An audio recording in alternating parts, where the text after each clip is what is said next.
just love the drama. Maybe a few turns, just ripped a few allowance. Cut that. Because loose lips sink ships. And what the fans want is to stop teams being owned by madmen. Listen, you're really making a mess here. You're not doing what you're supposed to be doing. We're getting really cross with you. The sticky patch came when the rest of the team's sticky patch came, which was sort of January onwards. Grumble, boobs joke, hot wings. No, let me tell you, I don't have to look at this objectively at all. The Wednesday week! Put on your podcast! Hello, good evening, and welcome to a rather mooted affair of I was going to say a special episode of the Wednesday week, but I don't feel like it's going to be that special. I assume we're probably going to get watched by a number of Sheffield United fans this evening, but it's down to us to try and maintain a monicum of decorum and a little bit of dignity and try and unpick the bones out of what was probably one of the worst results the club's had in a number of years. Yes, of course, I'm talking about the Steel City derby at Hillsborough, in which Sheffield Wednesday came out 3-0 losers, thanks to a double from Tyrese Campbell and the last one from a kid who's been rubbish, which is, not new news to Sheffield United strikers at Hillsborough. So let's get into it. Let's pick the bones out of it. Please don't forget to like and subscribe. It does help us out, and I do hate saying that. My apologies in advance. And joining me tonight, I've got another bloody Simon. I've got Charlie and I've got Stevie. Normally, this is the point where I ask them how their weekend went, but I don't want to get into too depressing a topic. Your comments will be coming up live on screen if you do want to get involved, and if you are listening in the car and there are any kids, please be aware that there's probably going to be a fair bit of effing and or jeffing this evening. Let's get into it, let's get into it, folks. Simon, I'll come to you first. This is the lineup. So we started with Horvath, Fusiri, Palmer, Iorfa, Max Lowe, Amas, Valerie, Ingleson, Bannon, J-Lo, and some bloke who brought his boots to the ground, and we decided to give a bash. I have completely. I think I said it before earlier on the season. How is Ike Ugbo getting a start for this club? What pictures and whose kids does he have locked up to keep starting for this football club? I can only think that the reason why he played is because Cads was away on international duties during the week. I think that's the only reason he got a start over him. The question mark I'd have actually is why he stayed on the pitch so long as he did, in all honesty. But I mean, the rest of the team... I was shocked to see him come out after half-time, if I'm honest. Yeah. The rest of the team writes itself because there isn't anybody else to choose from. We're at his bare bones, aren't we? So literally, I think we were talking off air, when was the last time the team changed from that midfield and that defence? And it was some weeks, months ago, because there isn't a fit 11 to start other than them. I mean, the real choice up front now is to choose between Cads or Ugbo, and we've already highlighted that I think the wrong choice was made there. But it begs the question, doesn't it? Because the guy is getting worse every game. I don't know how you solve a problem. I don't know how to solve a problem like that, because his head has gone. His head's gone. His confidence is on the floor. Do we try and find him a loan move out? Do we just try and ship him out? The fans are done with him. I'm absolutely fucking done with him, and have been for a number of months now. What's the answer? I think you have got to look at loaning him out, but we've got so little to change him for that it's literally a body, isn't he? And that's what we've got. We've literally got bodies on bench, bodies in team. There are players there who, let's face it, if we hadn't lost the number of players we lost over pre-season, there's half that team wouldn't even be playing. And if you watch the credits at the start, I think there's 4 or 5 goals from Pato in that one. Christ almighty, that game called out for Callum Patterson yesterday. Do you know what? I said exactly the same. Absolute shithouse to wind them up. Said the same to my brother. It's a shame that Callum Patterson did not play in this fixture. Chaz, Listen, well, you know, as Simon alluded to there, our hand is forced significantly in terms of what we play. I mean, but what we've got right now, just to shine a light on this, you've got 3 fullbacks playing at centre half. You've got a centre midfielder playing wing back. You've got a right back filling in at centre midfield. I mean, we are in an absolute shambles. And you know, there's an element of, you know, that we fast forwarding a little bit, taking a picture of yourselves in front of the away fans. I kind of like it, right? I like the shithousing, and if we did that, I'd be like, lol, Yeah, right? I sure. really would. But there has to be a sense of humility around this from their end, surely. It's giving the well done, he's 11, innit? That's what it is. It's like, the thing is I absolutely would be lapping it up if we were doing it. That's the point of the derby. When you win, you get to be top dog, and when you lose, you get shit on. That's how it works, and that's fine. I absolutely don't resent any of that. What I resent is our lads not recognising that they were never going to win. So they might as well why not just kick the shit out of him? Like, why not? Let's get a compilation of terrible tackles, break some legs, ruin some days. Like, that was the hardest bit of watching the whole thing. I was so emotionally checked out of the result, I couldn't have given a shit. I don't think. And a draw would have felt like a 10-0 win. Like, a robbery. A draw would have been insane. They were 3-0. That weirdly, I was like, yeah, it could have been a hell of a lot worse. At the beginning of this season, you know, when everybody was like dropping out, we were losing all our players, and it was like, ha ha ha, the club's on its ass. I was like, we have to play those fuckers twice this season. Like, are you kidding me? We have to play them twice this season. In many ways, that result is probably completely fair and should be. You know, yeah, they're down the bottom of the league as well, but they're not going to stay there. As fun as it is, they've got the resources. We have nothing. We're playing kids.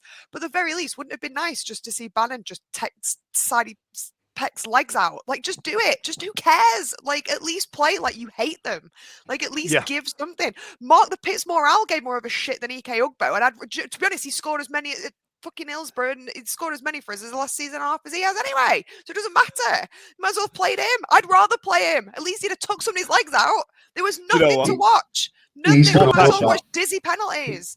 He's going to love that. He's going to love that reference. Yeah. You'll clip that. That'll be on his YouTube channel tomorrow. I love that.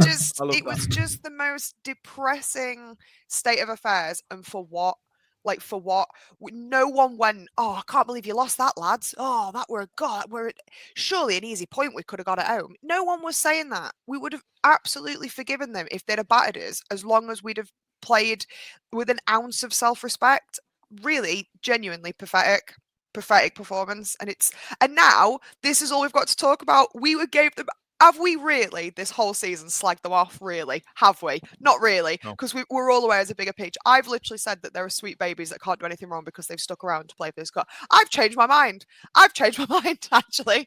I think they can all piss off. They can all piss off.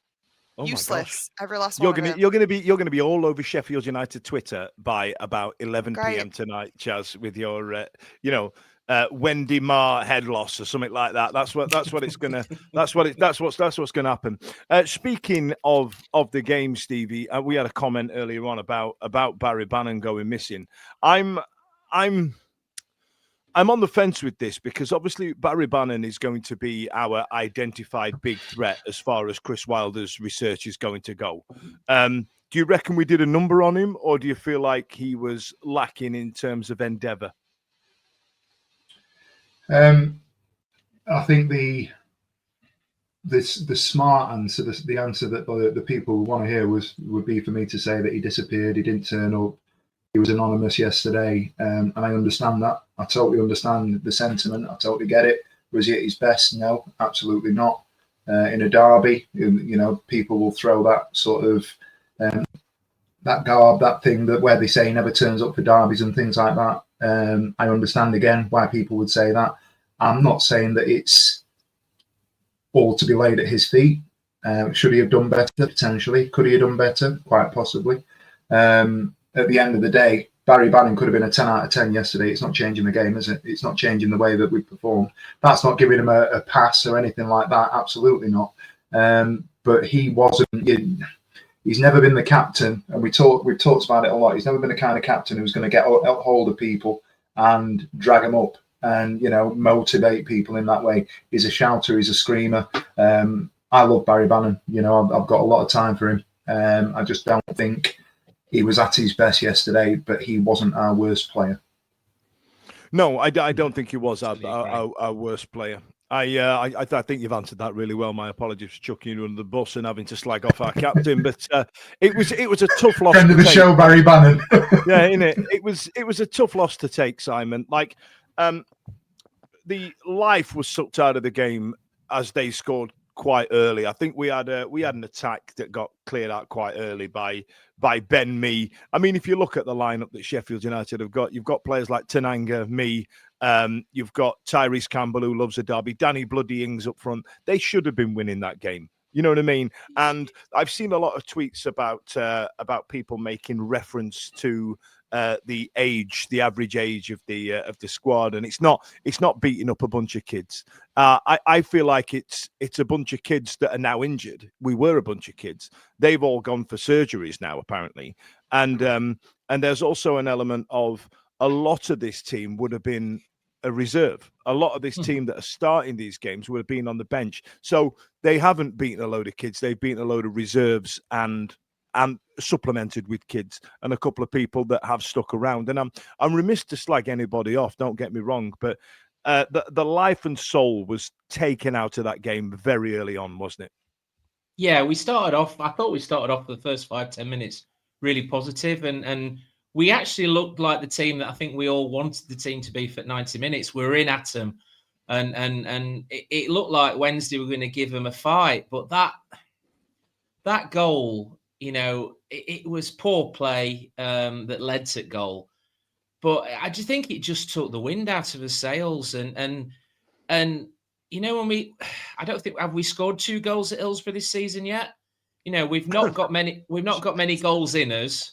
We've not got many goals in us, and I really do feel that goal early on, any fight and any passion the lads had in them just literally evaporated. Did you feel like the goal was against the run of play as well? Yeah, I did. And the thing was, I mean, somebody's put along about playing it from the back. I think it worked in fits and starts, but I think it was Lowe who passed it into the centre when Amas was crying out for it on the wing, and we were like, and the ball was to Amas.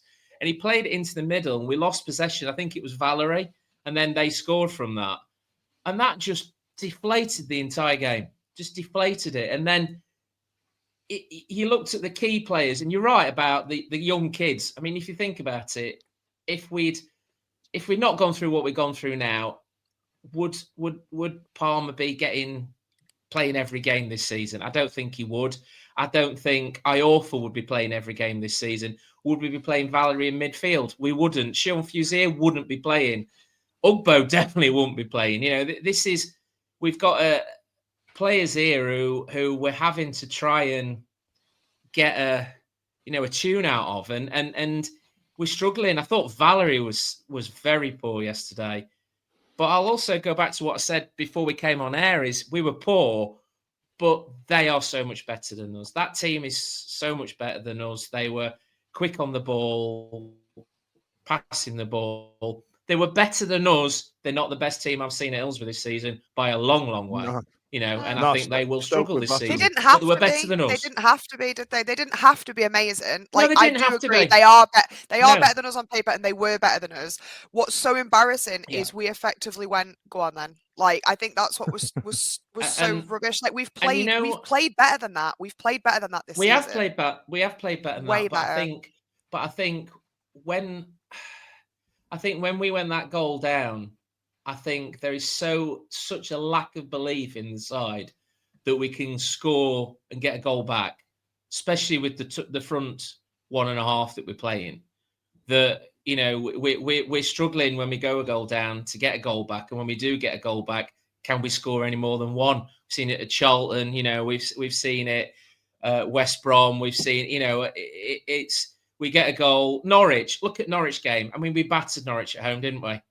And we drew 1-1. Yeah. And I think it was that sucker punch, and then after that we were just played second fiddle all the way through the game. Oh, it was sickening, absolutely sickening. It was dire. It was dire. Now, in true Sheffield Wednesday fashion, after not testing their goalkeeper whatsoever. I mean, Charlie, do you remember going out when you were a kid, going laking? And that's going out to play in Barnsley, by the way. That's what they say. And your mum had said to you, make sure you come back clean. I bet Michael Cooper in the goal for Sheffield United, I bet his mum was well happy about washing the kit. He can wear that shirt again. That's fine, that. You can, he'll barely have broken a sweat. Yeah, it's, I don't know. I mean, there's a little bit Jazz, of you me. literally can't speak. That is the first time I've ever managed to catch you out the years you've been doing this show. That's the first time I've ever been able to catch you out. Drink more Blooch. Come on. I just think, like, it was no one's individual fault. I want them all to feel bad. Like, I want them all to be like, no, don't try and pass the buck. But I think there's little things where, like, things like with the goalkeeping, really, like, there's some absolutely shoddy defending and shoddy goalkeeper going on that I don't really care about on any other game. I'm like, yeah, he's fluffed it up again. He's our emergency goalkeeper because our little tiny baby goalkeeper, who's fantastic, Pierce Charles is fantastic, but our guy is injured and he's our oh shit goalkeeper that we've got in. Of course he's crap. That's fine.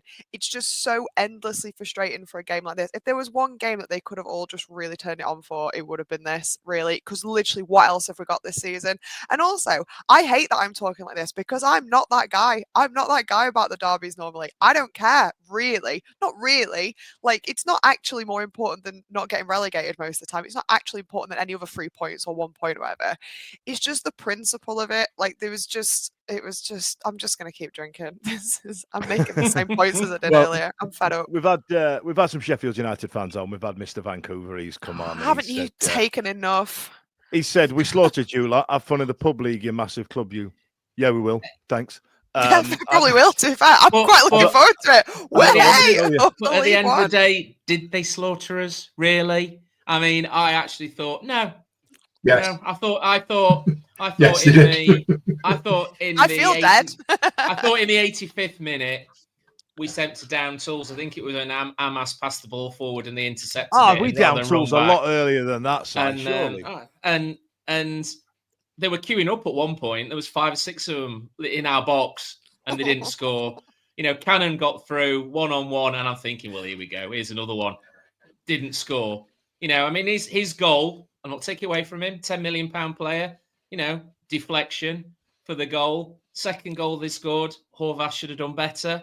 Look, I think we're all looking at it with the fact that it's United. I'm just going through results. We got beat 3-1 by Southampton, a team just come down from the Premier League. We got hammered by Coventry City. This hurts more because it's that lot from the other side of the city, our little brother from the other side of the city, who 2 seasons ago came down from the Premier League, have got players that come off the bench that are worth 10, 20 million pounds. We've got Charlie McNeil, who, in accordance to my son, is one of the worst players he's seen wear a Wednesday shirt. He's up there with Ugbo, according to Ethan. We've got Sean Fuzier, who last year was struggling to break into the reserve team, let alone play for the first team. We've got Ikbe Ugbo. The reason why we're playing him is because there aren't any other strikers. All the young kids who we play him. Just play someone else. Say, Mark the Pitts, Morale, whoever. Yeah. Have we got another goalkeeper who could just play? Have we got anybody in the crowd who's like maybe got a lot of loyalty points? Like, he had number 11 on the back of his shirt on Sunday. I tell you what, let's get into some comments. So, for example, right, Chris McClure put a tweet out saying Sheffield United 3, Chan Series 11-0, and I kind of knew what he meant by that. This is the team that's left after Chan Series' departure and he's gone with only one man to blame, and he's sat in Thailand with his feet up. We've got nothing on the bench, and the first 11 are a League One team. United are just better than us, like every team in this league. I agree, the depth isn't there, the depth and the quality isn't there, and to coin a phrase I've used before, beating us, a team that's still got parachute payments and they've got players that have played in the Champions League and £10 million strikers, that is like winning who's tallest in my house against a cat. You know what I mean? I there shouldn't be any. You should go, yeah, we beat them and move on. Like I said this about Chris Wilder before. I wish he'd just pretend like we didn't exist. Like we didn't exist. You know what I mean? So, for example, this fixture last year was back in March, and it was the most important thing in the world to Chris Wilder, and it ruined their season. They there was like this big, deep breath that he took. There was still 6 games to go in the season, and he's gone, wow, that's that monkey off the back. And it meant the world to him, and great, and well done you, and all the rest of it. But you had better things to worry about than the plight to Sheffield Wednesday that last season. And I'll be honest, given where you are in the league, you've still got better things to worry about. They should just go, yeah, we've just smashed that team at the bottom. We should see you later and move on. And all the rest of it that comes with it. And I know he went out of his way to mention that he shook hands with Liam Palmer and Barry Bannon, but it seemed like half a crumb, especially after giving it the counting shit. That's worse than dancing on the table. That's worse. You can respect a man when he's giving it all that. That's absolutely fine. But the whole, I give it. Nah, don't do that. Don't do that. I hate that. I wouldn't want us to do that. I wouldn't want us to do that. If we had beat them 3-0 by some miracle that presumably they all got struck down with vomiting, sickness, diarrhea bug, like right in the face, I'd want Peterson to literally be in like their face, like, have it. That's what I'd want. Absolutely. Shake their hand and, yes, I understand your plight. Gio, that's ridiculous. That's get on a table. Be a normal person. That's mental. I hate that. And then we had a couple. We had a good one here from James Reaney saying beating us and celebrating like that is like celebrating sticking a puppy top bins, which I feel like we've mixed the 2 metaphors in there. But now I've got this visual, realization of a puppy getting bent in the top corner, not putting the ball in the top bins or sticking a puppy in the bin. No, celebrating sticking a puppy in the top bins, which I agree. Simon's just dipped out. Don't forget it's Manchester United versus Everton. I assume he's doing some goals. That's Stevie that's gone. It's Stevie, I'm here. That's Stevie. I know Stevie and Simon look really similar. So yeah, we are quite similar. Really yeah. That's what I meant. So anyway, let's just go 3 for 1 right now until Stevie comes back. Right, so we've gone to the second half. In the first half, not really a lot to write home about. We had Iorfa mislaid a back pass, Horvath too slow, misplaced pass, gave Ings a great chance. Danny Ings didn't turn up. I was happy with the way we dealt with Danny Ings. And then there was this Tananga and Palmer shirt pulling incident that I think was a lot about nothing. I didn't really see much there. I think they both had hold of each other's shirt. And then in true Wednesday fashion, we've come out the first half, gone back in, and I don't know if we all sat around and had a hot chocolate at the half time and just a bit of a back rub, something like that. I'd be smashing tellies up against the wall if that was my half time team talk. It was. I actually thought, because we've had this play first half shit or second half shit. We've always had a half that's been half decent. So I was actually thinking, well, we weren't very good in that half, and we managed to keep them down to 1. So this second half, he got all the subs came out, and then all the subs went in. And I thought he's going to mix it up. He's going to change it around a bit. He's going to, like you say, he's going to throw the teacup against the wall. Barry Bannon's going to stand up and make some rousing Celtic speech. And we're going to come out in the second half, and we're going to have a go at him. And it was crying out for just a nasty tackle or something that, the referee, we could talk about referee if you want to later. And then the same team came out and they just carried on doing the same as what they did in the first half. And that was really disappointing, because if anything, you see, I've always liked Ingleson, because he's one of these guys that if he goes in on a tackle, he normally doesn't take any prisoners. But my God, some of his tackles were so, I don't want to hurt you. And show some of these players that, thank God Sidney Peck didn't spend half the game falling over like he did when we played him last March. My God. But it was just crying out for somebody just to fucking wipe one of their players out. That's all he needed. Yes. That's what the crowd needed. Somebody, actually, saying that, Jamal Lowe wrote off one of their players in front of the North stand. Sort of middle of the second half, which was class, absolute class. But he just needed somebody to take it by the scruff of the neck in the middle of the park and just basically show one of their players that you're in a game now, and we never did that. We never, and to be honest, they never did it to us either. I mean, the old-fashioned derbies where it was blood and guts, and they were kicking seven levels of shit out of each other in the centre of the park, and Chris Morgan would come in and you'd be like, you hated his guts, but what he made up for in the lack of talent was the fact that you'd get kicked up in the air, and that's what we needed. And we had none of that. There was so much respect given to other players. Are we getting footballers now who are mates off the pitch? So when it comes to a game, they don't want to kick them, they don't want to hurt them. You know, Palmer's blue and white. He should have gone through every single player of his heart. Oh, I'm not going to get the ball. Fuck you. I'm going to break your ankles. You know, and the couple of the yellow cards we got were just pathetic. Absolutely pathetic. And yeah, it just cried out for somebody to get, and the crowd became very flat as well. You know, and there's nothing like a tackle where it's blood and guts and then all the crowd are up. I mean, even United were quiet until the end when they knew they were going to win it, you know? And it's because the game was shite. Do you know what I mean? I tell you what, let's get some adverts in. Give me a second. Don't skip ahead, don't press that button. These ads are lean, not belly mutton. A tiny break before we pop. And don't forget the fun. Stop. We've had some more comments come in. We've had Mr. Vancouver be on. He says, with all due respect, our lineup yesterday was made up of Friesen Academy players, with the exception of Cooper, Tananga, and Cannon, with the exception of a third of the team. And he said Cannon wasn't 10 million. It's close to 6.5. Stop your excuses. I'm not making excuses. Tommy Cannon cost you near 10 million. And it's not an excuse. It's very well documented that half of our team left on a free, and we only got 2 million for Jeddy Gassama so we could pay the wage bill. You know, I don't understand what rise you're trying to get out of me. We're agreeing with you. We're saying we were crap, and you're like, yeah, you're crap, weren't you? Yeah. Yes, we were. Yeah, boy. And hang on a minute, our play was worth 6.5, not 10.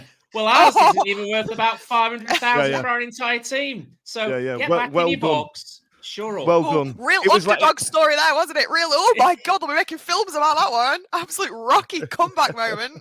Gosh, you beat us. We're crap. We're terrible. 3-0's pathetic. You should have beat us 6-0.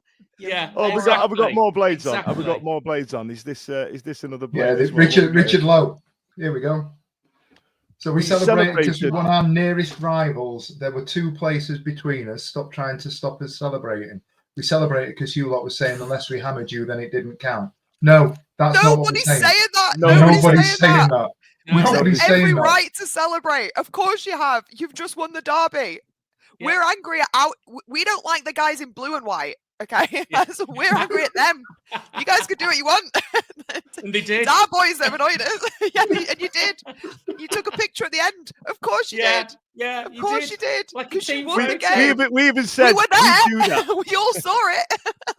We all saw what happened. Does anybody think that picture was a dig at Danny Rule at the back end of last season? Because that was the first thing, down at Watford, where he got everybody lined up. You know what? I thought of that myself. You know, when you're laid in bed and you start daydreaming a little bit, and I thought that to myself and thought, I wonder if that's like some kind of dig at Danny Roll. But it was the last game of the season, and he just wanted a picture with his players and his coaching team from his first ever management job, and on the last game of the season, and he knew we weren't coming back by then, and I didn't really think twice about it. So yes, maybe it is a dig, but then again, and they don't manage us anymore. That's their right, though. That's their right to do that. If they wanted to have an owl shot in the face on the pitch, they could have done that.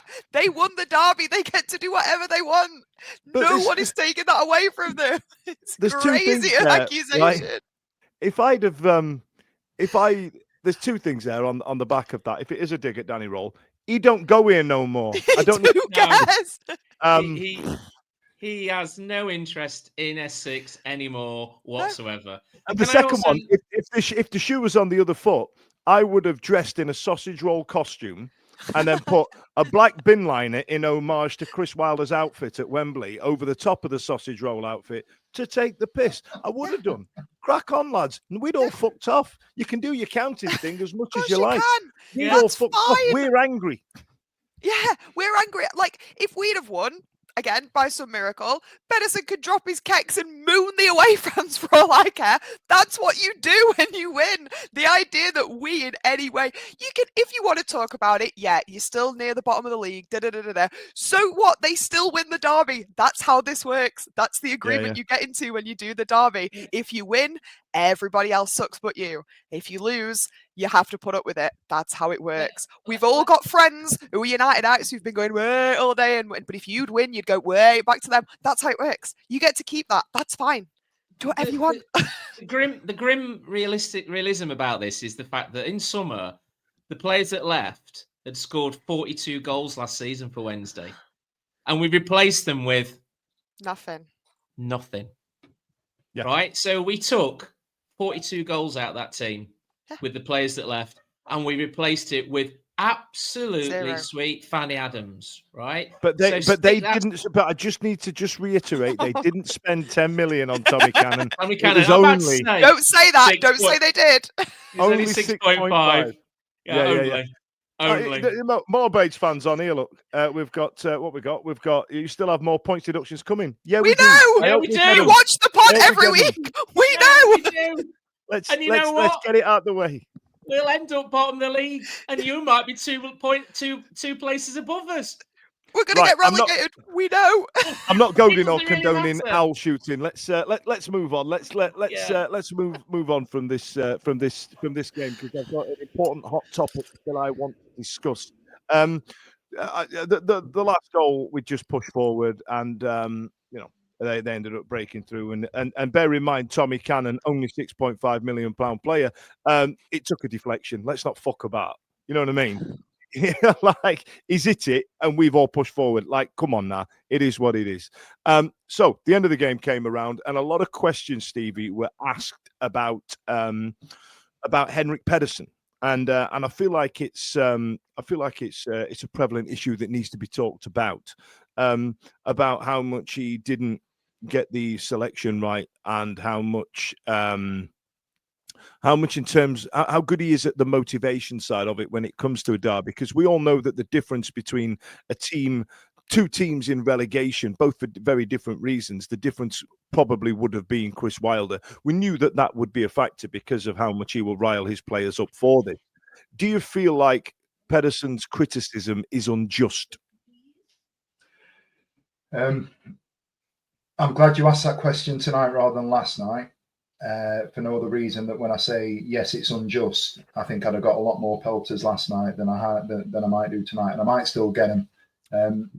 I don't understand the extent to which people are starting to call for him and digging him out.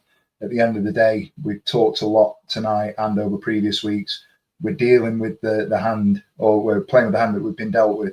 Pedersen can only do so much. If there was a question to be had, and I know that there are people on whatever platforms that are saying it's time to chuck the kids in, it's time to play this person, why we're playing, we talked about it tonight, the narrative might be why we're playing a right back in midfield and a midfielder at right full back, why we're playing this player there and that player there, and so on and so forth, how we've not managed to motivate them and get them up for the derby. The bottom line is he set us up, he made all the right noises beforehand. I think his hands are tied to an extent. The only question that I've got with Pedersen is, I do, and I've got a little bit of a soft spot for Will Granger. I do wonder why he's not getting more of a look in, even if it's for 15, 20 minutes off the bench, given everything that he seems to be doing on a youth international level, and the fact that he complemented Cadamartri so well last season, the young Cadamartri so well last season. And there are another couple of bits here and there that I'd say, all right, as I'm looking down the bench now, we're only playing or making 3 substitutes here and there. I'd question that. From a motivational point of view, my only thing that I'd say is we're now at a point where we are so mentally and psychologically fragile. I don't think anybody would motivate us to the point where if we go 1-0 down in the first 10 minutes of a game at Hillsborough, we'd be able to come back to it. And I just think that's something that we've got to address. And I don't think that happens overnight with the same set of players that we've got, with the same setup that we have in terms of the style of play that he's going to put forward. He's playing 3 or 5 at the back because he needs to play 3 or 5 at the back, and there might be clamour to go to a 4, play fullbacks in fullback positions and so on and so forth. The bottom line is we haven't got enough in front of him in front of that back four to play that position. When we are as best as we are, and I know that we concede too many goals, but we're setting up to try and play a low block. That's a trendy way of saying things, isn't it? Right now, we're doing the best that we can. It's when we get into that third quarter, if you like, of the pitch that we start to fall apart. I don't think it's unjust, or I do think it's quite unjust, the amount of aggro that Pedersen's had over recent weeks. Well, let me take a dig into this, Simon, for you. So, this is the general consensus in the comments here. So, Jack Foxhill Howler's gone with Pedersen is too much of a nice guy. Blair went selection. Who else could he have picked? Well, he could have not played EK fucking Ugbo for one. Jot that down. And then Terry Ibbard. Pedersen spoke a very good game beforehand, saying it's more than a game, etc. But his team didn't play like he did. And it's right. I don't think they played like they knew they understood that we had to work with these people the following day.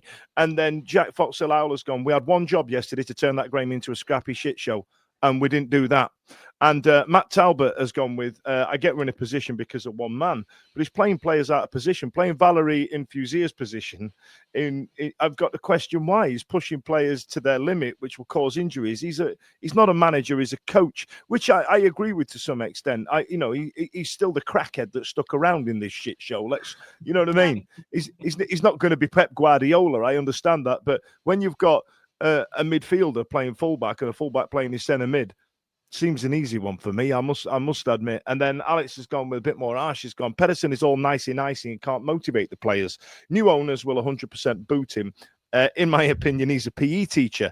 However, Harpo speaks and he's coming very measured, and I think this is the best thing that we've put on tonight. Is I've no idea how to judge Pedersen in these circumstances. That's such a good point. Either. That's actually probably the fairest comment. Is like he's not above criticism, but at the same time, it's like we're judging how well he can sail, and we've given him no oars, and his boat's got an hole in. It's like it's really not. It's not fair, is it? And I think the difficult thing is one thing I will say though, like back to sort of the attitude thing, is one thing I have never once complained about with any of the players this season has been that attitude and that lack of fight. Like, we've made silly mistakes, we've made silly defensive errors, heads have gone a little bit, but I don't think we've been spineless. I think most of the lads, particularly, the ones that have like stuck around and stuff, they've been kind of up for a bit of a scrap.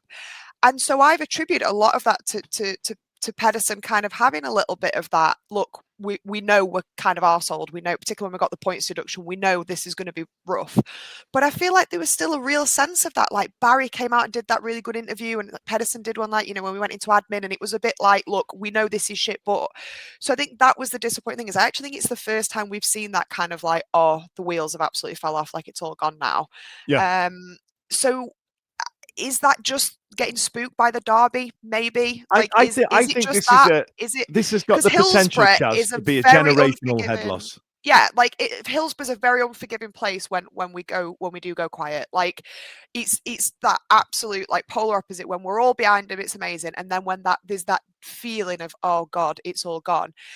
They must have just absolutely just shit it, like really just shit it, and it is unforgivable in a way, but I don't know. I just don't feel we've seen that. I just don't think we've seen that level of tail between legs up to this point. Not really. And that's the hardest bit to take, I think, is this idea that maybe, I don't know, maybe we haven't got some special magic in us this season. Maybe it is just going to be shit. There's no story. There's no comeback. There's no twist. It's like the best we can hope for is the off the pitch stuff, but really the on the pitch stuff is just going to be this, isn't it? That's all it is. It's going to be more crap. It really is. I tell you what, Simon. Let's wrap up this game. Let's wrap up this game in terms of statistics. We did have more of the ball, but where we've got five shots from, I've no idea. Big chances missed. 4-0. We lost that one. We had more accurate passes, obviously, because we had more of the ball. 3 yellow cards. Big ones that stand out there. Shots blocked. Two blocked shots. Where were they?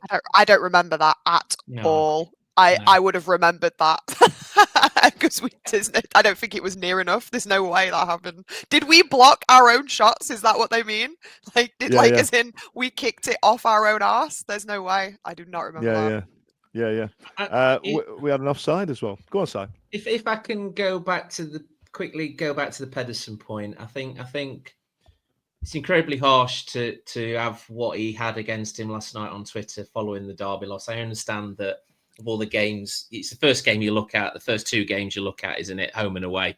When United are in the same league as you. the guy stood up and took the role when we knew Danny Roll was off, and he stood there. He lost all his coaching staff. We didn't have a pre-season. He's had to dip into the youth team, of which probably 70% of those lads he played are all now injured and out for the rest of the season.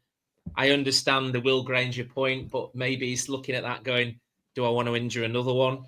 And one thing I'd not thought about, which is what Steve came out with, was this whole mental issue. The fact that these lads are even though we've had 2 weeks off, they're tired. They're having to play every game. You've got 30. I don't know how old Palmer is, 34, 35. You've got 36-year-old Bannon. These guys' bodies aren't designed to be playing this amount of football regularly on which they've done, because we haven't got another team in them. So it's going to come to a point where you're at breaking point. And I think, unfortunately, that also coincided with us playing United. They're going a goal down. We ain't got goals in us. I've just looked through, we're not scoring. The last time we scored 2 was probably Birmingham. We're not scoring. If anything, if things can turn around in the next month and we can actually sign somebody or some players in January, we've got to look at somebody to bring. We've got to be bringing in somebody who can score goals and somebody who can replace or not replace, but somebody who can come in and play in these positions of Palmer, of Bannon, when they can no longer run anymore because their legs are fucked. Because the heads go as well. If you're knackered, you all know about it, don't you? When you guys get tired, your decision-making goes off. And the decision-making yesterday was piss poor. Yeah, starting Ugbo was a piss poor decision to start with. You know what I mean? Let's go down that route again. I tell you what. Listen, Stevie, I've got to get through to this last point before I move on, because I need to talk about Harry Amas, and I need to talk about this young man. Jack Fox-Elau's gone. We'd never expected a win, but the players had no fight, no desire expecting 18-year-old Harry Amas. That kid is going to be a megastar if he stays fit and he gets the right moves. And he was brilliant, and he absolutely showed up. The other 10 players, well, I don't know if you can count the goalkeeper in it, but you should. The other 10 players in a blue shirt, he's shown them up. He's shown them up, and that's how you play with fight and endeavour in a city derby, not a rivalry like the M23 rivalry or Liverpool versus. That is a derby. That is a big, tasty, dirty, shitty derby. And Amas, I thought, was the fight that kid showed was brilliant. A couple of times he lost it, don't get me wrong, but he gave it the beans, and that's all I wanted. 100% agree. Boy's a superstar in the making. I thought he showed a level of endeavour that it would have been. It was necessary for other players on the pitch yesterday to show. They didn't turn up, and he did. Fair play to the kid. Like you said, he's going to be a megastar. I think, if I'm critical, super critical, he's got a touch of a Piers Charles about him. And what I mean by that is that your Arsenals, your Liverpools, and I know he plays for Manchester United. I'm just thinking big picture, 5 years' time. Is he going to have enough size about him to play on a regular basis at the top level? Because nowadays you look at that back line, you look at the size of the Arsenal back line, you look at the size of players that are playing in Champions League. He doesn't have that going for him. If you can potentially look beyond that, and surely there's a team that will be willing to do that at some point. It's just where it goes. He could be, every attribute that you'd want in a player he's got. I think he was phenomenal. He's only, as we're talking about, he's a little lad, but the spring that he gets, the way he puts his body on the line, he doesn't panic. Everything he does, he likes to play in tight areas. You can't say enough, positive things about him. If we'd have had 5-6 lads turn up and give half the effort that he gave yesterday, we'd have been talking about a different story. Absolutely talking about a different story. I agree. Other players would need to be looking at that.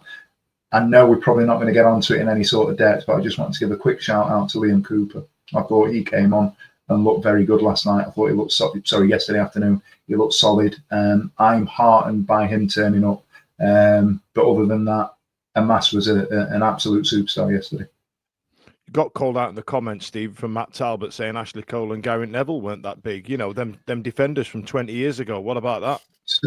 100%. I hear exactly what you're saying. I'd argue, my argument to that is, Yeah, totally agree. But we're playing football in 2025 now. And I'm not saying that I agree that that needs to be the thing. I'm not saying that at all. You look at Messi. Would Messi get through a system nowadays at 5'8" or whatever he is? No. You know, people will argue that he will and say I'm being a dick and so on and so forth.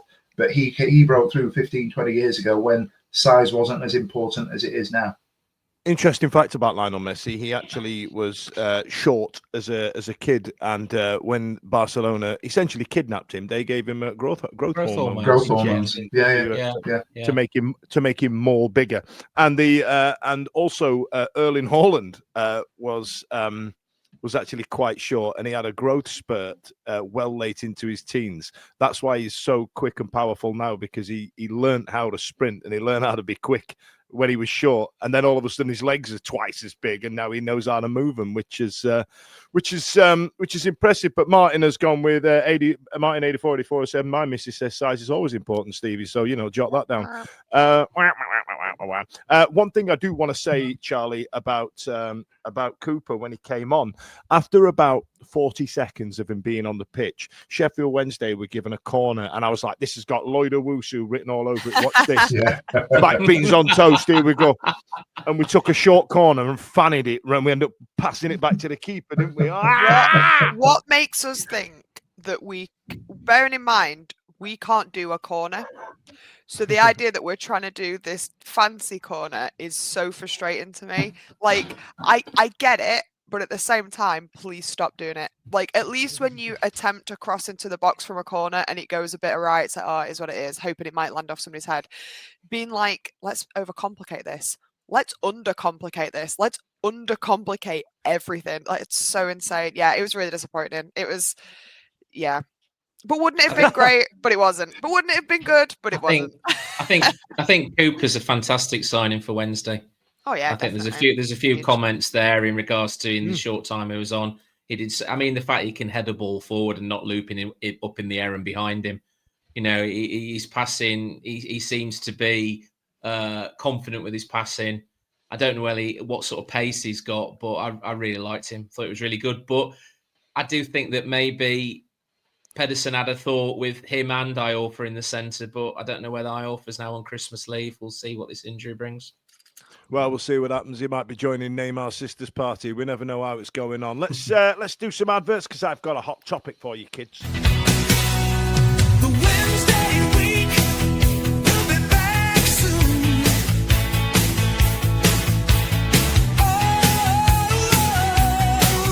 Oh, yeah. Yes, boys and girls, it's that time of the evening where I talk to you about what the big talking point is this week, what the hot topic is. It's almost as if you're listening to my show on TalkSport 2, where we do a section called You Tell Me, and I may have lifted it from this show. Brace yourself, it's happening.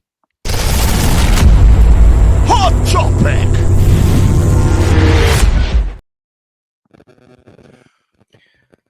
Oh, I think I broke something there. I got some feedback and I went, oh, I've broken everybody's speakers. So don't adjust your set, ladies and gentlemen. This is the bit where I ask you out there listening. I would like your opinion on this if you're watching live, or if you're listening back. Get when you pull over safely, pull over at South Mims or Membry services, because they're elite services. Don't go to Fleet, they're rubbish. But pull over and make sure you get in touch with the socials on this hot topic. And the question is our role as crowd. Now, yesterday at Hillsborough, there was 32,000 people at Hillsborough. There was 32,000 people in a ground, and there were 2,500 of them were supporting the other side, meaning the best part of 30,000 people were on our side. And as soon as the second chorus of Hi-Yo Silver Lining finished, we were still playing the fucking song, by the way, when the game started. I don't know if anybody noticed. We timed that wrong. There was even comments about the DJ getting it wrong before the players came out, and why we had Steve Bracknell trying to get us. But yeah, it was absolutely hilarious. But anyway, as soon as that second chorus of Hi-Yo Silver Lining played out, the ground, and I'm sorry, Charlie, in advance for using this phrase, was flat as a witch's tit. I don't know how witches are how voluptuous witches are supposed to be, but I believe that they're on the negative end of the scale. I did try and avoid using that phrase this evening, and asked ChatGPT if you've got any other uses for that phrase, and they went with flat as a Scouser's wallet, which I was like, all right, ChatGPT, chucking shade out. I can't, you know what I mean? I enjoyed that. I don't know what they've been googling up at OpenAI, but yeah, it was either the boobs or the Scousers, and I thought I'd leave the Scousers well alone. Now, the question, to get to the point of this question is, when, for example, we were 4-0 down against Peterborough, Hillsborough was absolutely incredible. It was incredible. It was non-stop noise from start to finish, chant after chant after chant. That was our role that day. We've gone into a Sheffield derby knowing that we're up against it, but knowing that there was the slightest chance that we could win because their morale is on its arse, and losing breeds losing. I felt that as a crowd, we didn't do our bit. Now, having said that, I guess what I'm asking is it up to the players to give us something to shout about, or should have we just been blindly chanting anyway? Or are we so apathetic right now and we don't really want to, make ourselves look daft because we know that the squad is in absolute turmoil? So essentially, why were we so quiet? You know what I mean? I really want to get into that, and I want you guys in the comments to get into that, because I felt that the atmosphere for a derby was fucking rubbish. It was rubbish. I know that the tentative cagey affairs, but I felt we had an opportunity because we didn't have the band back in March, and we did have it this time round. Not even they could be asked. And I noticed that the band were missing, and I know not everybody's a fan of the band, but I noticed they were missing back in March. This time round we had them. And we had one of those that they do when they want to G it up and stuff like that. We had a couple of... That was it. That was it. So I want you to tell... Is it a mutual thing? Should have we just been cheering anyway? Or are we that done? Stevie, I'll come to you first. Initially, I thought it's a little from column A and a little from column B in terms of, do the players motivate us or do we motivate the players? But then the more that I'm listening to you, the more I'd throw it back to you, Dan, and I'd say, if you sang and chanted, and I'll be honest with you, I have to disagree to an extent. I thought we were quite vocal for the first 6-7 minutes. I didn't mean to do that, by the way. Kids going nuts right now. Kids going, oh, yeah. Mr. Spence! Hey! The moment the goal went in, that was it. Game was done. And I would challenge anybody on this podcast, I'd challenge anybody listening, would you have kept singing knowing that 2 minutes later you've watched Dominic Iorfa try and play, whether it were a square ball or a back pass, straight to Danny Ings, and Ethan Horvath, who's an absolute liability, comes out? That's when people start sitting there going, fucking hell, this has happened, and then this has happened, and he's rubbish, and we should have this. It's not the same since this player was here, and blah, blah, blah, blah, blah. And it then suddenly descends into a situation where you're waiting for the next bollock to be dropped. You're waiting for the next mistake. You're waiting for the next thing to happen. And I feel it around me. I don't comment on the people that sit by me too much publicly, but I've got a lot of people, respectfully, that sit behind me that don't like saying positive things. They don't. And it winds up my mates to a certain degree. They had a field day yesterday. And I just go back to the point where we've got 13, 14 players that are in contention for a starting lineup, a starting berth. What are we going to do? I just don't feel that they are giving us enough, that we've got no expectation. And I just think everything just feels flat as a fart. Flat as a fart is what I could have gone with. That's also a good one. I'll bear in mind to remember that.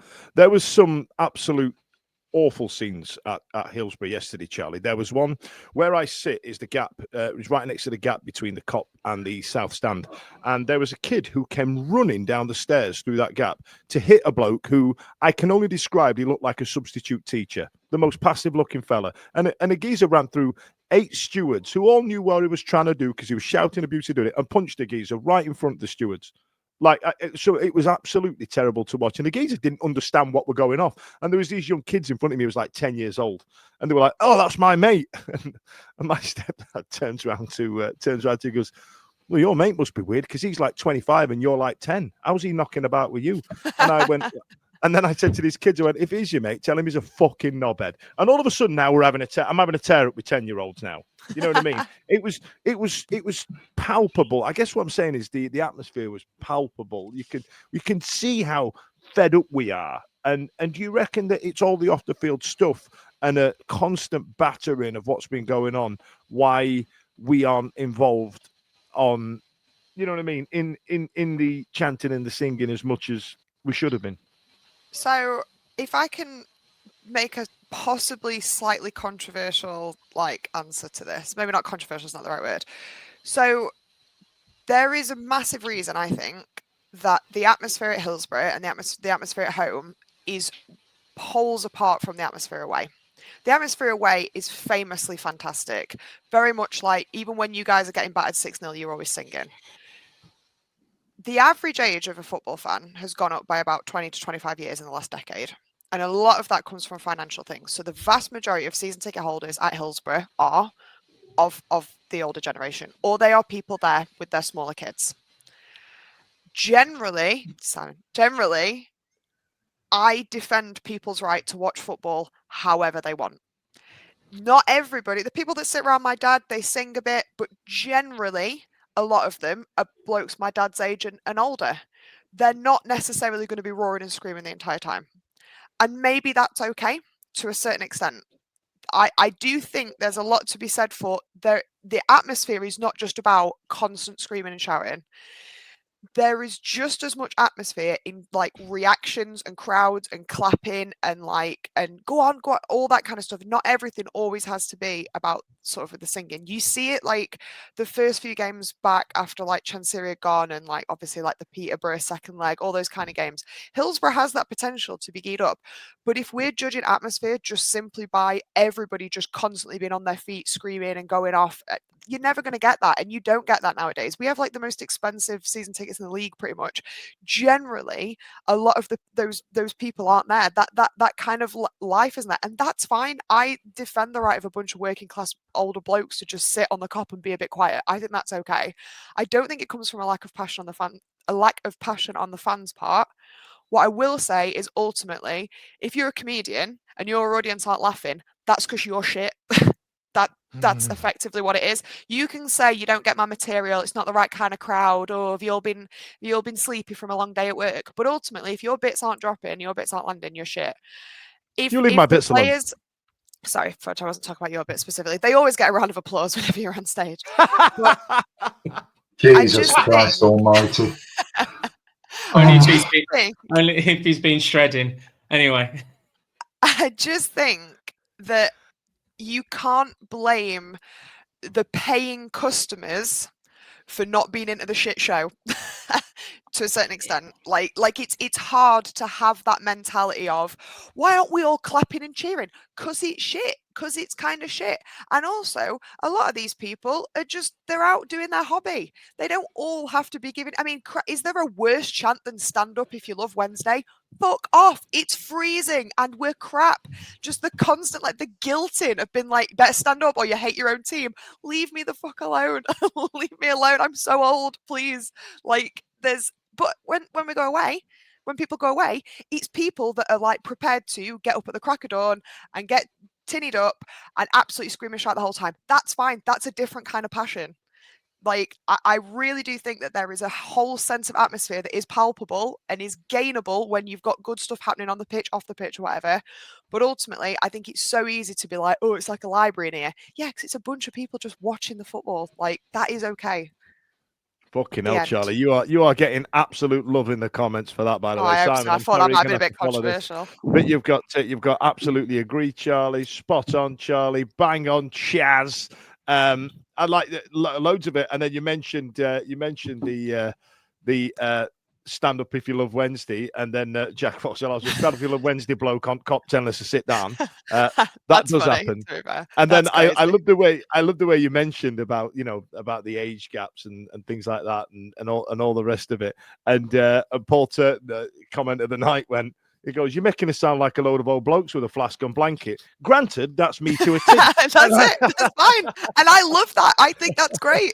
I wouldn't take that away from anyone. I love my blanket and my flask. I think that's And then fine. you also uttered the word customers as well. And Matt Talbot says customers. a certain someone called us that. Professional. Yeah, Matt, that's the joke. So I like Matt. Honestly, he gets involved. Sorry, I'm not digging him out. JJH just went bollocks. I don't know Ray. what that's in reference Finally. to. But yeah, I feel like well, and Stu Williams has told us to rename the show Chazcast. She's been my spirit animal tonight. I feel like that was a lot there, Simon. I feel like Charlie brought up some good points there. Personally speaking, I don't have the endeavour to stand up. Like for example, right, when we were at the Peterborough semi-final on the comeback game, I didn't sit down the entire game, right? I wanted to be up. I wanted to be up for it. I wanted to give my support as much as possible. But when I go into that ground now, especially for a league game, I'm sat there thinking, oh, like, you know what I mean? Like here we go, here we are, lads. I don't think it's a Hillsborough phenomenon. I think it's football as a whole, which has stemmed from pretty much stadiums becoming all-seaters. And I think we've seen it as away fans going to grounds that, you know, we've seen it at Charlton, we've seen it at Norwich, we've seen it. Coventry City a few seasons ago seemed to manage to turn it around, and they put an area which was next to the away end that was quite vocal. But again, last season, it was quiet again. I think it's endemic across all football stadiums. I mean, people have even spoken about Anfield being quiet. And I think one of the, obviously, I am the grandfather of the podcast, although I'm not a grandfather, by the way. But the fact is that, no, I only have a 17-year-old son. Don't even fucking think about that, Ethan. So I stood on the Cop. You know, that's where I started at Hillsborough with my dad on the Cop. And we always used to, they had barriers dotted around, and you either stood with one behind you, or we always stood with one behind us, because when we scored, the whole Cop moved, right? And it was all about that atmosphere and bouncing up and down. And people, you know, there's photographs of the Cop in the 60s. Bear in mind, I didn't go until the late 80s because I wasn't born until 1970. Wasn't born until 1970, but a few years before Steve, not many. And so, you know, we've got pictures of the Cop with, 60, 70,000 people on. You know, that atmosphere has been taken out of it. You know, that atmosphere has been taken out of it at home games. We've done the German games, haven't we, Dan? And it's very partisan. And even when there's a guy at the front with a megaphone getting the fans going, they actually have particular people who are there to get the crowd going. We don't have that. We don't have that at home. We don't have it at all. It's gone. The life's been sucked out of us because we sit down, and I sit in the grandstand, and you know there are people who sit around you and they turn up, and they've started turning up recently who never sat around us before, and you listen to them and you think, oh God, please don't come next week. Please don't come next week. Please just don't come next week. Because that's the worst bit about seating, isn't it? Because they are going to come back next week. Yeah, exactly. And it always used before, up until this season, it was quite a big group. That's what I was just laughing at. Sorry, that comment is what I was just laughing at myself. You know about what? I was going to say Mark Pittsmore, because wasn't he in front of the away end? He was in the West Lower, wasn't he? I think there was a video of him giving the Blaze fans. And let's not forget, I'm sorry, there was a comment further up about United were loud. That's the quietest I've ever heard United in a derby. You know, it was one of the quietest derbies I've ever known. And Peterborough game, what if we'd not scored that goal really earlier on? Where would the atmosphere have gone then? You know, it's like Charlie said, it's all driven about performance. It's all hitting that point, that note that turns you on in regards to getting the crowd going. You know, and there was nothing that could turn us on yesterday to get the crowd going, wasn't it? Yeah, the loudest was our side. No, it wasn't. It wasn't until you were 3-0 up, and then all of a sudden you started singing when you knew that you were going to beat us. Before that, I thought you were poor, really. It was quiet for a derby. It was. It's an interesting one. I really wanted to try and get to the bottom of what people thought about the atmosphere. I was personally really disappointed with it, but I feel like we've lost the group of people that got people up. There used to be a group of people, I'm going back 30 years now, at the back of the Kop, and it was a big old swell of people that was constantly shouting and chanting and screaming, and they all seemed to move to T1, and Tango took his mates over to that weird bit where it's dead windy and dead cold. I just feel like we've lost something. We've lost something as a society, and I feel like there are probably people who are 20 and under who don't really understand chanting, and they don't really understand what it is. Apparently, the EFL. I read something last week that the EFL have made it mandatory. You've got to have safe standing areas now. So it's something that we've got to bring in at Hillsborough or another stadium. So there are going to be points now where I'm hoping that. I mean, I was actually involved with quoting for putting safe standing into Hillsborough over the summer. Our company was approached to do it, but then obviously the shit show that happened afterwards, they didn't spend the money. But they were looking at safe standing in the Kop, T1, and also the back of the away end. So it's coming. So hopefully we'll get that next season, and that might inject some atmosphere. Who knows? See, can anybody tell me where there is a good atmosphere and what you'd aspire to have an atmosphere like? Borussia Dortmund. Berlin. I get that, but jokes aside, we sit here and we do it, and we've talked about drums, we've talked about somebody getting them up with an instrument or anything else. Is it it's Middlesbrough? I'm sure Middlesbrough have got somebody that drum. I think West Brom do something similar. And then I stand in the away and then I just think, right. That's because you're a Wendy Dar, Stevie. That's because you're a Wendy Dar. Bear in mind, football in this country, light show, nonce behaviour, buying popcorn, wrong'un. You know what I mean? Anything that's not rattles and cloth caps, dads have got a big issue with. And a man with a drum cannot be trusted. Listen, I thought, I watched the North London derby yesterday, and I thought Arsenal put on a hell of a show. The light show beforehand, got themselves a nice tidy little tifo that went up, and I thought that was great. Then they sang that North London song that they do at the beginning, and then everything else that you get, and they're top of the Premier League by 6 points, I think it is tonight. They cheer good football. They cheer when their team scores goals. They do things when their team are attacking and progressing, and they're on it. And I think we would do the same, even though we just spent the last 15 minutes talking about it. I think we would do exactly the same if we had Barry Bannon laying the ball down to Harry Amass, who crosses the ball in, and Ike Ogbo scores a goal. If we did that 5 times a week, not Ike Ogbo scoring 5 times a week, but you get to that point, when you see it on a more regular basis, it's going to get people out of the seats. It's going to get people excited. I can remember Masaba's equaliser. I think it was season before last against QPR, right at the death. Everybody in on the south went up, and you could see them all rising as he went, scored the goal, took his shirt off. It happens. We react to good football. We're just not seeing any of it at the moment. That's the question, isn't it? Yeah. That's the question we're asking. You know what I mean? Should we be doing it blindly to get them up to play the football, or should we be reacting to the football? Is he essentially hand in hand into it? Yeah, it's a tough one. It's a tough one. I just going back to some comments that we had on the back of that. Matt Talbot went, if you go and pay to watch a movie and it was shit, would you walk out happy? And Jason answered this really well. He went, no, I'm a Yorkshireman. If it was shit, I'm staying. I'm staying. That's it. Absolutely right. Staying till the end.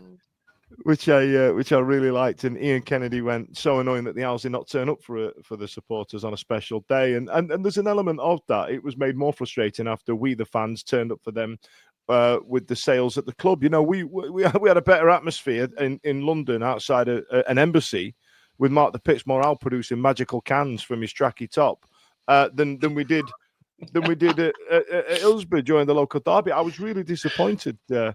Disappointed by the Kop. Stevie, have you got any other business to add on?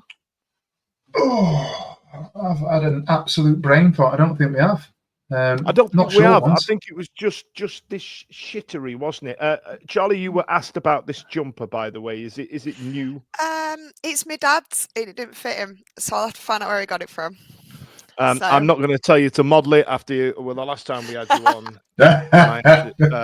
I asked you to show me the sponsor on your shirt, which seemed like a ploy to turn this into a way to get more subscribers from the dads.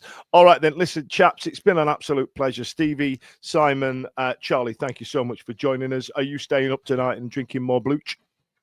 hell yeah. I've just remembered an AOB that we're going to sign off on and not discuss because we'd be here for another hour. Oh, what was it? We've not talked about the offers that have come in. Or points. I don't think there's much to talk We about. don't know anything. Points Apparently- deductions and new grounds. Apparently, 12 people have come and kicked the tires. They've proved they've got 50 million in the bank, which wasn't how much the club is costing. The 50 million is an arbitrary figure to make sure that they've got money in the bank in order to take us forward. And I trust Chris Wigfield. I trust him because he's a Wednesday fan and he spoke so well and he's managed to galvanise us all together. I feel like he will get the best deal for Sheffield Wednesday. And the fact that I don't know anything about it sits well with me. Being called Simon and knowing nothing is amazing. There was one question we got asked, and I did favourite it, but I've lost it. If you're looking for that, just one super quick quote. Wigfield in his press release yesterday saying about the takeover. As a Wednesday fan, I'm excited by the people behind those bids. Gives me some sort of vibe. It gives me some sort of positivity. I agree with everything that's been said in terms of not knowing is probably for the best. If we're operating with NDAs and things like that, and I've got this real, and I don't mean this in a negative way, I've got this real fascination now with side talk. I've only discovered it in the last week. Okay, let me put a pin in that one for you, Stevie, because that was the quote I was looking for. I just wanted to stop you off there because and I want to answer this question. Then that was a good segue. So the question comes from Jacob123, and he says, "Can I ask a question? Why, when people mention side talk, you never answer it? Is it because it gets everything right? If so, you should be praising facts that's being put out." I'm going to answer that one personally. Normally fire this out. This last 6 months has been full of a lot of people saying, this is this is that, this is going to happen, this is what's going on. I can't tell you this, but bloody hell, you better get behind me. And if you don't, you're a scab and all the rest of it. I am tired, Jacob, man. I'm tired. I if you can imagine doing a show like this, I get a lot of messages, I got a lot of people, and a lot of it is a lot of shit. However, side talk personally, I feel does get a lot right. And there's a lot coming out, and like South Stand Pie as well. He clearly knows something, right? I'm not saying he don't. I don't know. I just don't feel it's a public forum to discuss those types of things. However, I'm not slating that he doesn't know anything. Does that make sense? I feel like he does, and that's his knitting to get that out there. And it would be remiss of me to do this online and then steal somebody else's content and pass it off as my own.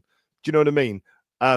If Si wants to come on the show and we discuss it, Christ, I'd love that. That'd be great, But he's got his own numbers and content and all the rest of it. But I don't know if you were going to say the same, Stevie.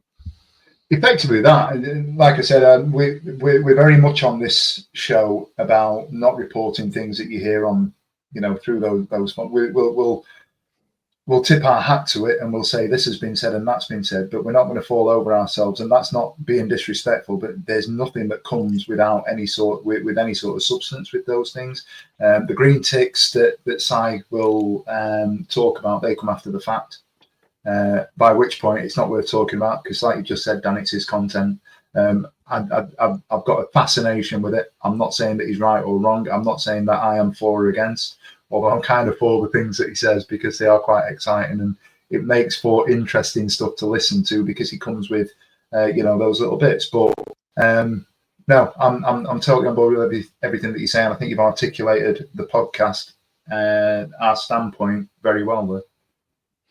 Yeah, if he wants to come on, I will happily sit and talk to him, and we'll go through the points he's got. I don't want to pass off somebody else's work as my own and try and garner numbers.